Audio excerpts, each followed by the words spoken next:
What's going on, guys, and welcome back. So you can kind of see it there on the screen, that little green word that says giveaway. We are still doing our 3,000 subscriber giveaway, where if we hit 3,000 subscribers at the end of the month, we had a huge jump yesterday, and we have our Surfer Enchanted Stitch to give away. So 3,000 subscribers. If we keep going at the rate we went the other day when the video went up, we're going to blow past that goal. And if people who watch the video would hit that button, we could beat it on this video alone. So without further ado, guys, go like, share, subscribe, comment down below, all that good stuff. And we are back with Amber Amethyst again. I promise this is the last one coming for a while. We just did our gameplay footage. Video is up on the channel. Feel free to go check that out. We have 5 replays against some steel decks, sapphire steel, emerald steel a couple times, and some ruby amethyst matchups as well. Like I said, go check those out. This is the list that I had played. I went and did 20 ranked matches. We went 15-5 in those matchups. It included 3-0 versus ruby amethyst, 3-0 versus sapphire steel, and we were also 4-0 versus emerald steel. So we were 10-0 versus 3 of the best decks of the format. Well, what about some of the other good decks like Steel Song? Well, it wasn't pretty, guys. We went 0-3 versus Steel Song. I did make some changes, and I'm going to show you my updated list too in this same video. So we're going to go through the list, talk about the reasoning, the choices, the explanations, break it down for you guys, and then we will also go ahead to the new list so you guys can see that. Other matchups, we had Amber Ruby, we went 1-1 versus. Emerald Sapphire, we went 2-0 against. Amber Amethyst, the mirror match, we went 2-1 against. Overall versus Amber decks, we were 3-5. Those Steel Songs, man, they just really know how to wreck the aggro strategy of this deck. Versus Amethyst decks, we were 5-1. 6-0 versus Emerald, 5-0 versus Sapphire, 4-1 versus Ruby, and 7-3 versus Steel decks. Again, those 7 wins were against Sapphire and Emerald Steel. I don't mind the resist deck, and I also don't mind the discard deck because we're fast paced. We get going before the discard engine does, and with the resist one, again, we're really fast paced and we can kind of get set up to a decent bit kind of before they do. And I don't necessarily care about resist because we're not really challenging them, we're just trying to boat race it. Obviously once they start to get set up though, you don't want to fall behind because they can start challenging you and not taking any damage for it, and our characters are not that strong, so you really want to be careful and thoughtful and close that mountain out as quick as you can. Steel Song though is not a good matchup for this build. Again, we'll kind of go through it and talk about choices. So playing 4 New Dog Stitches, it's the shift target, it's pretty self-explanatory. Pascal, it's a turn 1 play, it's evasive when you have other characters on board, that's pretty self-explanatory. Maleficent's a 1-cost 2-lore character.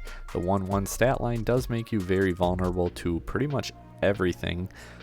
12 1-cost cards to play. I like at least 10. I want a minimum of 10 in my deck, so that way I can more often than not have a turn 1 play.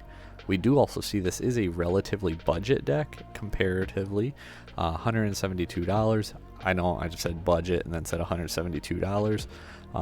Maleficent, you'll see, is not 100% necessary, and that would be $12 to save, along with some other cards that we'll talk about. Simba Bodyguard, that's kind of your turn 2. So we have our 2 costs. You have Pinocchio here, another 1/1 weak stat line, but a 2 cost, 3 lore. Like, you're just trying to get these 2 guys out right now, really quickly, and just rack that lore in.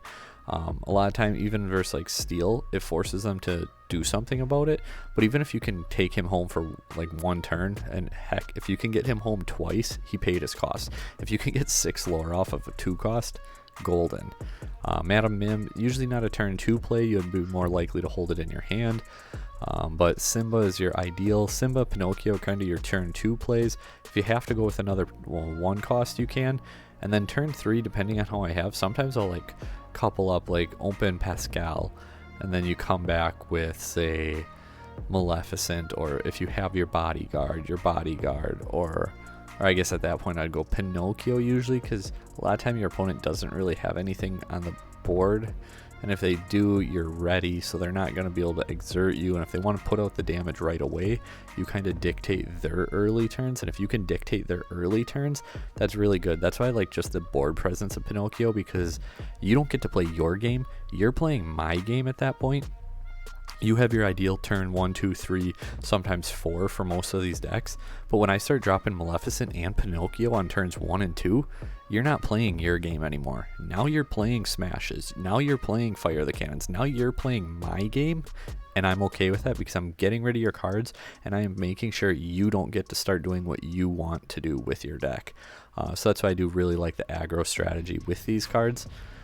Turn 3, though, sometimes you'll put out like Simba with another 1 cost, and then you'll have these two already set up. Like, that's just such a good feeling. Like turn 1 Maleficent, turn 2 Pinocchio, turn 3 like Pascal Simba or Stitch Simba, or heck, another Maleficent Simba, and you just put him into play exerted already, and you're just already at 7 lore. Then you're just cruising, you're in a good spot. You're at like 7 lore with another 7, yeah, another 7 on board. Like by turn 3, you're just in a really, really strong position.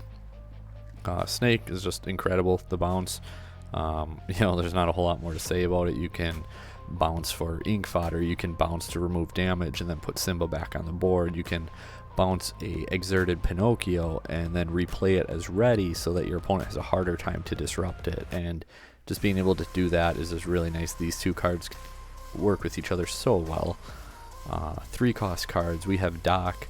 It's a 3-cost inkable, and it's got a little bit better of a stat line. Still 2 lore, which is something I really like in aggro, but it's a 2-3. So the 2-3 comes up a lot. It can survive a swords hit. That's pretty big. And when it quests, you pay 1 less lore for, or 1 less ink for your next character you play. So that's also really nice. You quest with him before your turn, or not before your turn, but before you start playing for real, and you go from there. Arthur's uninkable, and for some reason I see it way too much. I found 3 to be a good ratio, and for as much as I see it, I think 2, but I'm going to leave it at 3. Like this card plus Goat, once you get these 2 rolling, that's 5 lore just from these 2 cards each turn. You play your Goat, Arthur quest, that's 2, Arthur bounce Goat, 3, and then 4, 5 off your Arthur. It's just really, really strong. Any Amethyst deck, you're going to play Madam Mim Fox. It's Rush, it's 4-3. It's just really good. You can bounce again your Pinocchio, you can bounce your Mim so you can get it back for a different turn. You can bounce your Maleficent to get more draws, your Goat, your Rabbit. Like, it's just so much pressure that the deck just naturally applies. These 3 I think are pretty self-explanatory too. We have our Maleficent for our draw, we got our Goat for the lore, we got our Rabbit for 2 more draws. The 2-3 isn't horrible, but the 3, I find that the deck has enough draw power, like, because you got your Maleficents too, and you got your Stitch, and you got your friends. Like, I don't know, I feel like 3 Rabbit is plenty, especially because it's uninkable, and I really try to stay lower on my uninkables.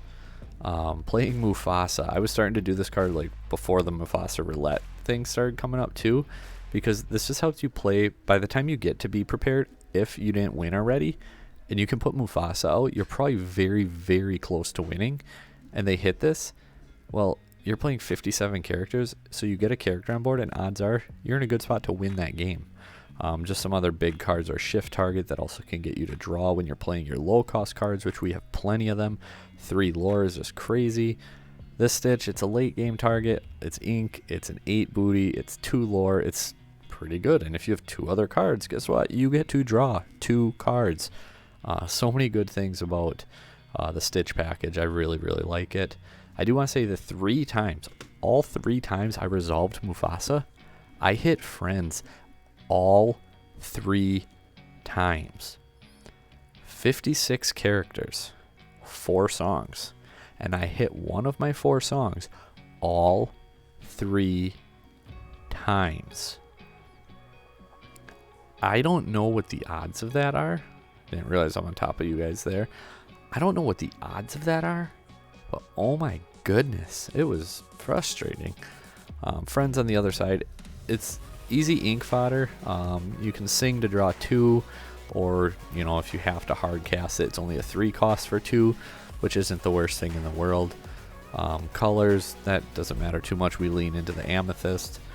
Inkable, we're under 25%. That's something I really strive for. We're definitely, like I said, hyper aggro, so we're playing a lot of the low cost characters. And like I said, very heavy on the characters versus the songs. So what changes would I make, especially with how big of a pain Steel Song is? Here is the updated list. This is the one I started testing. We got Stitch still in there. I put the Queen in because you can shift up by turn 3 into a very strong card, and just the 4/4 swap on the quest or on the attack, really strong, helpful for dealing with problematic cards because you probably aren't taking damage, and a lot of time you're gonna be dealing 6 or 7 then. So Queen, just really good card that you can get into super early. Pascal, Simba still pretty much the same. We took out Pinocchio's and we put in Sleepy, so he enters Exerted, but a lot of the time, like I said, you're not necessarily in a bad spot there. Like, he enters Exerted at that point, they're rarely going to be doing 3 damage. Captain Hook Challenger being like, there's a few challengers who get like +2 on their turn. There's a few cards that are going to cause issues, but otherwise it's a 2 cost and it's a 2 lore, not a 3 lore, but instead of a 1/1, it's a 2/3, and that just helps you play through like Steel Song a lot better because of that 3 willpower. So far, really liking it. I like the swap, and you don't really lose tempo too much from Pinocchio to Sleepy.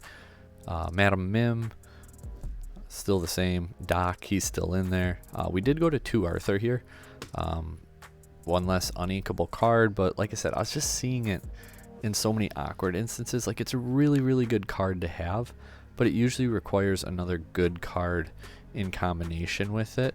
So you just want to, I guess, see it a little bit less, and the deck draws so much that I usually don't have problems getting to one of them, and if you don't get to it, you also don't necessarily rely on it to win the game. We took out the Maleficents, and we have our Queens in here. Again, it's not a 2 lore, it's a 1 lore, and it's not a 1/1, it's a 2/2, but more importantly, like I said, it's that shift up, so it does actually stay a 2 lore by turn 2. Actually, you could, or no, turn 2, because turn 1 you can go, oh, 1, cast the Queen, and then turn 2 you can shift for 2, and you can get out this Queen by turn 2, and then it is 2 lore, but it's not a 1/1, it's actually a 4/3. I might mess around. Right now I'm playing 3, but I may mess around and get that 4th one in just because it is really strong. Probably take out something like one of these Maleficents would be the first thing, I guess, off the top of my head, because again, we're not super reliant on the draw power, so that would probably be an easy card to come out. Other cards here, again, these ratios all the same at the moment. Like I said, I may take one Maleficent out for a Queen. Mufasa the same, Stitch the same, and we took out our big Stitch because, I mean, I think I summoned him like 2 times, and realistically, like in that scenario, Queen would do majority of the same. If we ever want that 8 willpower to come back, he can go back in, but for now I'm gonna try out the Queen instead. Still on our 4 friends, and this deck actually comes in quite a bit cheaper at 120, so like $50 less. Uninkable, there's only 5 uninkable, so you're not gonna run short on ink resources. We went slightly away on the, make sure you guys can see our charts there. Good, you can. We have what, 12, 12, and just over 18, whereas we're at still 12, 12, 18. So we kind of shifted a little bit of this over into our 4, 5 category, and also brought that 7 category over in as well. Just kind of balancing it out a little bit. But that's it, guys. Let me know down below what your thoughts are and what you think of the deck, and did I explain things well? If you enjoyed the video, again, like, share, subscribe, and don't forget about the giveaway. Thanks for watching.